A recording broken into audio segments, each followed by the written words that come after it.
Okay, hello. Let's take a look at hybridization. It's a topic that really tripped me up in Gen Chem. So, determine the hybridization of the following molecules. So first we'll start with CH4, which is known as methane. I don't know if you need to know that. You probably don't.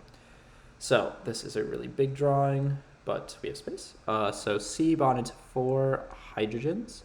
And now the way you determine a hybridization is you count the number of electron groups. So each bond, whether it's a double, single, triple, this all counts as one electron group.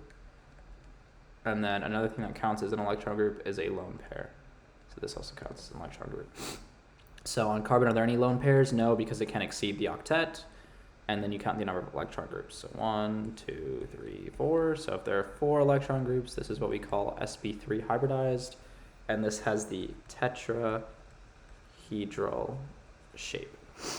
And for these hydrogens here, they do not have p orbitals. And hybridization is the mixing of p orbitals. So if they have no p orbitals to begin with, there obviously cannot be any sp mixing. So that's why these hydrogens cannot hybridize.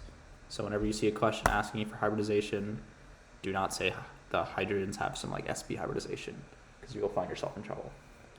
CH2, CH2, I'll just draw that out. It looks something like this. Let's just use this carbon. These carbons are the same because they look identical, right? It's like they're the same thing. So this has 1 electron group, 2 electron groups, 3 electron groups, right? 1, 2, 3 bonds. Even though this is a double bond, it counts as 1, right? So this is sp2 because it has 3 groups around it. This guy here has 3 electron groups around it, so it's sp2 as well. Hydrogens, remember, what hybridization are these? These are 1, so it's sp. Just kidding. These cannot hybridize, so there are no p orbitals, so they can't hybridize.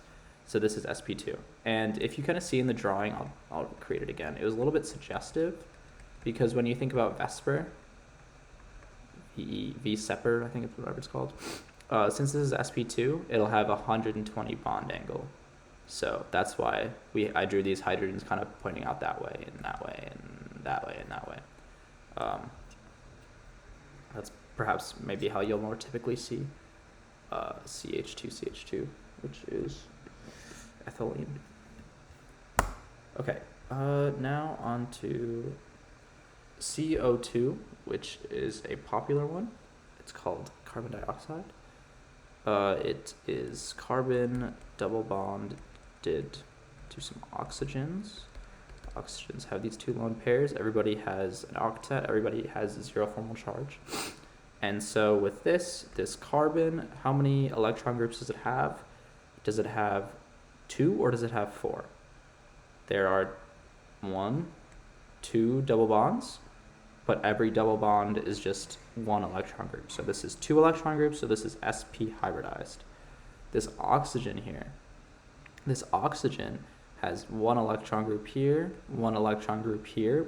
A double or a lone pair counts as 1 electron group, and it has 1 double bond. So this is sp2. And then same argument here, sp2, there's an electron group, double bond. So again, a little suggestive drawing. This is sp hybridized. Whenever you have sp hybridization, you have to have like a line, a linear kind of situation. The reason for that is a little bit more advanced, I think, than perhaps where you are. But just know that if you have sp hybridization, you have to have a line. The molecule has to be linear. So that's why we have that here. Because there are 2 electron groups, right? Because there's this guy and then there's this guy. So now on to the next example, which is CH, which is known as ethylene, I think? Ethylene? Acetylene. Acetylene is what it's called. So it's carbon, and then I'll just draw hydrogen. I actually do not remember what this looks like. Oh, there we go. Okay, so we have a carbon triple bond, and then a carbon-hydrogen kind of single bond right there. So in terms of this hybridization, we have 1 triple bond, 1 single bond. So this will either, or it's not either. Will it be sp3 or will it be sp there's one electron group here, one electron group here, so 2 electron groups. Means this is sp hybridized. So there's sp, there's sp2, and sp3. sp has 2 electron groups, sp2 has 3, sp3 has 4 electron groups. So it's a little tricky to understand that. It actually makes sense when you think about how orbitals mix, but we're not going to discuss that in this video because it's also really complicated, but it makes sense once you understand that.